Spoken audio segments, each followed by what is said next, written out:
దేవుడి సన్నిధిలో నువ్వు వంగాలి, దేవుడి సన్నిధిలో నువ్వు ఒప్పుకోవాలి, దేవుడి సన్నిధిలో కన్నీరు కార్చాలి, దేవుడి సన్నిధిలో దేవుడి తట్టు తిరగాలి. దేవుడికి స్తోత్రం. రెండోది, మనకిచ్చిన బాధ్యతలు మనం కూడా మా సహోదరి విషయాన్ని ఆయన కనికరించి మనం కూడా ఆ రీతిగానే ప్రార్థన చేసి, మొట్టమొదటి నువ్వు ప్రార్థన చేయాలి, నువ్వు పశ్చాత్తాపడాలి, దేవునితో సమాధాన పడాలి, దేవుని కృపను కోరుకుంటే ఆయన కార్యాన్ని చేయగలిగి. నువ్వేం చేయలేవు, నేనేం చేయలేవు, మన వల్ల ఏమి చేయగలిగిన వాడికి వ్యాజ్యాన్ని మనం అప్పగించాలి. ఆయన సమాధానకర్త, ఆయన ఆలోచనకర్త, ఆయన సమస్తాన్ని జరిగిస్తారు. భయపడద్దు, అధైర్యపడద్దు, కృంగిపోవద్దు. ఉదయం ఇక్కడికి వచ్చినప్పుడు కూడా ఒక వస్తువు కనపడదు,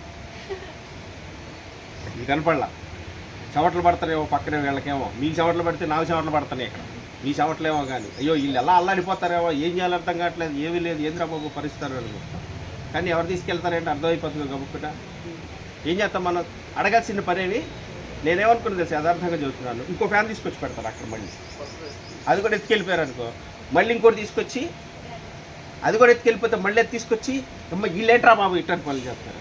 ఆడు కాదు, మన ఓర్పుని ఏంటంటే సకల జనులకి తెలియచేయాలంట. నేనైతే ఆ తీర్మానం చేసుకోను, ఇంకో ఫ్యాన్ తీసుకొచ్చి పెడతాను. మనం నోరు తెరవాల్సిన పనేవి, అడగాల్సిన పనేవి లేదు, ఆయనే చూసుకుంటాడు. దేవుని కృపను బట్టి మళ్ళీ వచ్చిందనండి, ఏ శ్రక్తేది దేవుడికి స్తోత్రం.